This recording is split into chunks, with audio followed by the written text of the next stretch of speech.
Hi, everyone. Thank you so much for being with me. First, before I start with any of the top news of the day, I want to give a big shout out to my friend Lou Dobbs and his new book, The Trump Century. It's incredible. I actually wrote a recommendation right here for the book, along with my good friend Jason Chaffetz and Congressman Jim Jordan. I mean, this is a real insider's look into what's happening with the administration and how Trump really has changed the ball game for all future elections. This is an incredible book. You have to get it. Okay, now that I've done that, because I don't want you to forget, that today on Lou Dobbs' show, we talked about some really significant issues. And there's some that I want to go into more detail with all of you here. And I know how important it is for most Americans. I was just in Pennsylvania. I was in Pittsburgh. I was speaking to folks out there, how important this election is to them. And that their voices really need to be heard, particularly in a time with such uncertainty like COVID and our schools being closed down. And so many people have lost their businesses and are trying to reclaim their lives. And the president actually being targeted, President Trump, for the last 4 years. But I want you to think about this. Think about this election and what President Trump can do and what he is doing to rebuild the economy and to give back to the American people. I can tell you this, that everyone I spoke with, and I know there were a lot of Trump supporters out there. Here's this big swing state, right? Pennsylvania. Trump took it in 2016. Nobody expected that. And Trump will take it again, in my opinion, in 2020, this November. And one of the things I heard was that we really need to get our economy back. We really need the administration to allow the people to rebuild their businesses, to get the government out of their businesses, right? And just be supportive of that. And we saw a lot of that in Pennsylvania on this last trip.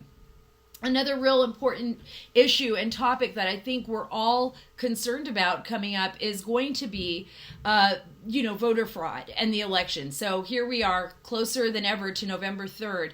And we're seeing across the board all kinds of desperation plays by the Democrats. Let's talk about Florida, for example. Look at what's going on in Florida. Mike Bloomberg, for crying out loud, spent over $16 million. I mean, basically raised all of this funding so that he could get 35,000 felons ready to vote in the Florida election.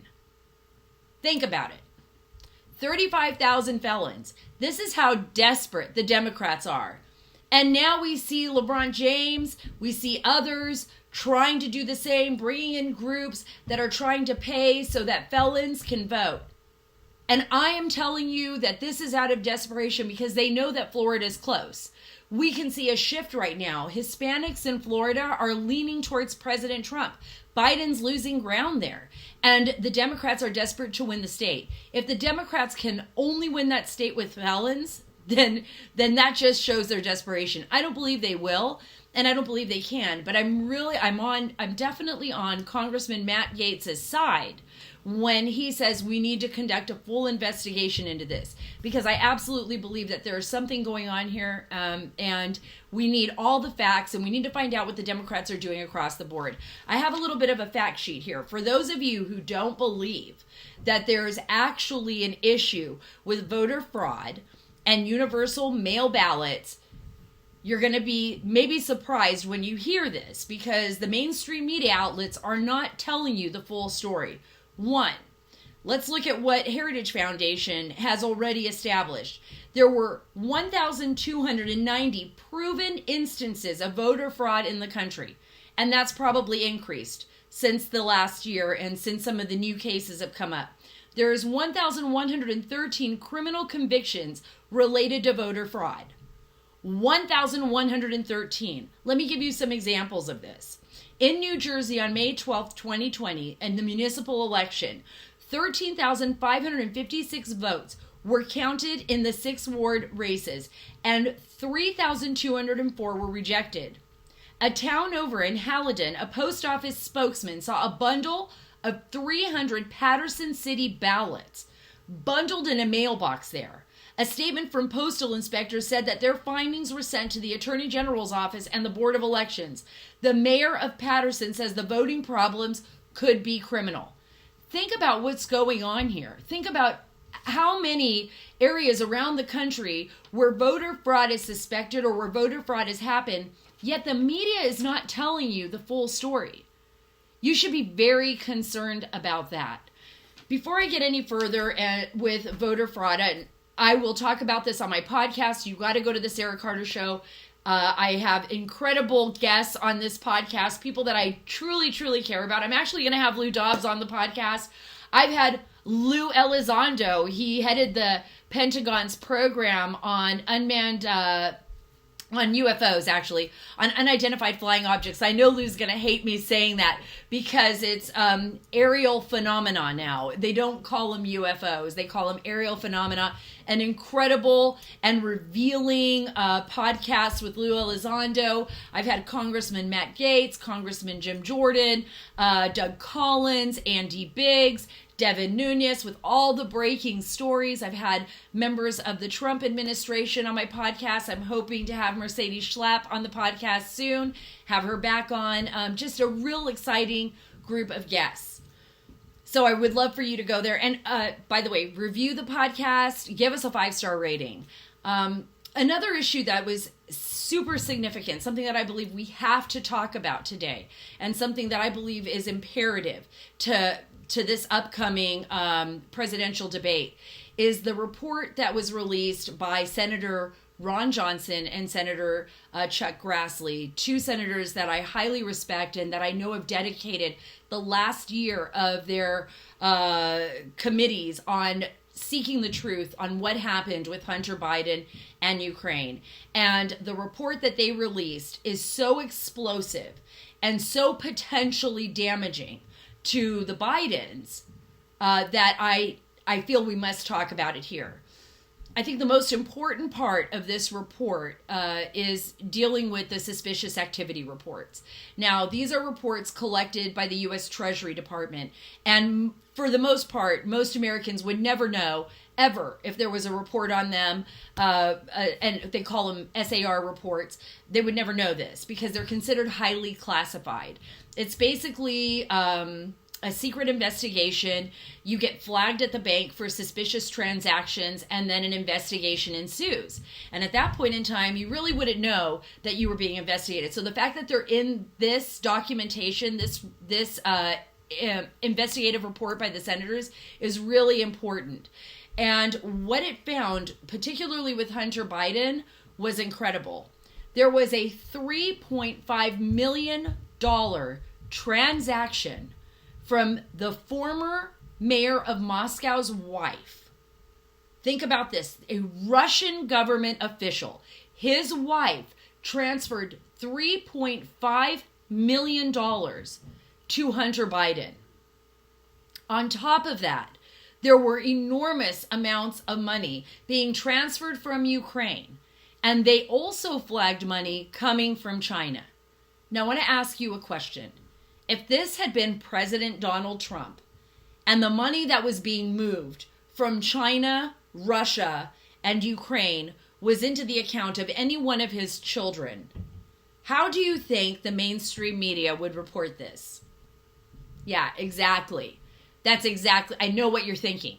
They would be reporting it everywhere. It would be on the cover of the New York Times. There would be calls for investigations. There would be outrage. They would say that President Trump is the Manchurian candidate, that he sold out.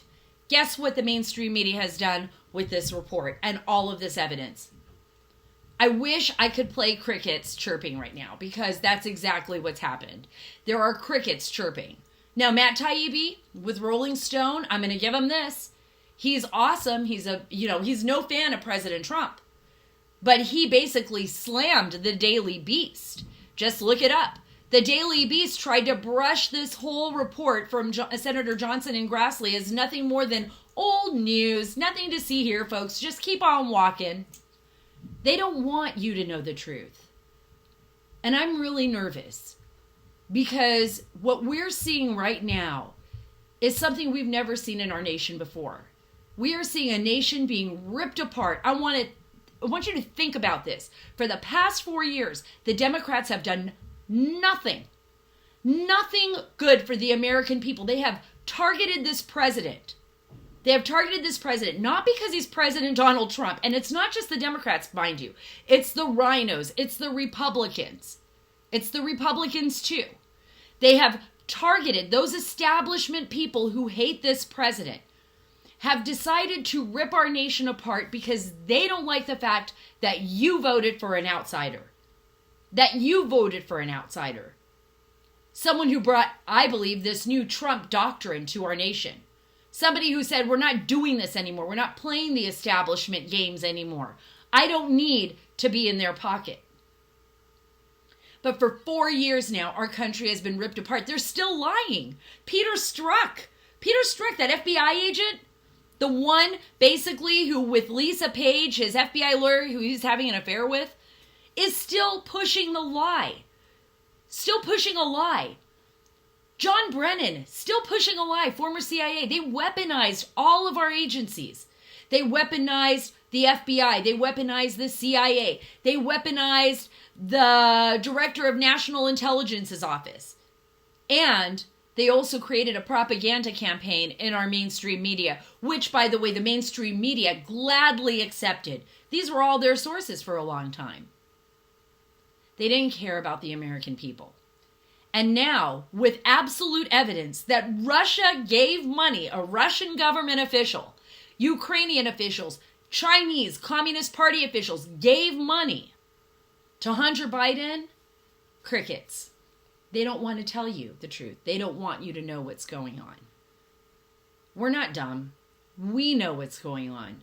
And that's why it's so important for every single one of us to go to the polls and vote in person. I talked about at the top of this clip, look, you do not want to, you want your vote to count. You don't want to end up in the trash heap of voter fraud, right? You don't want to just send out your universal mail ballot, or you don't want someone else filling out that ballot for you. If you can get an absentee ballot, it's absolutely great. It is completely different than these weird mail ballots that they're sending everywhere. Get the absentee ballot. It's in your name. You're requesting it.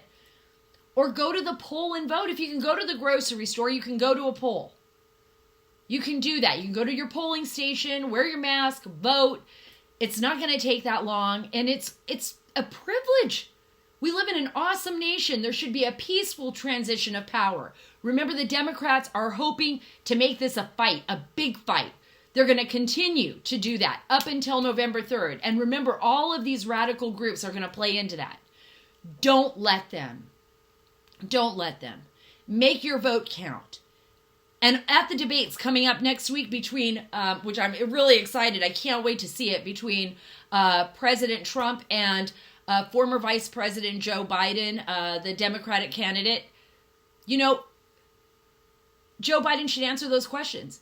Joe Biden should answer why his son received $3.5 million from a Russian mayor's wife in 2014, when Biden was the vice president of these United States.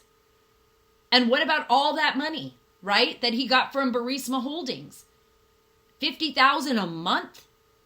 I mean, really, he just resigned from the board in 2019.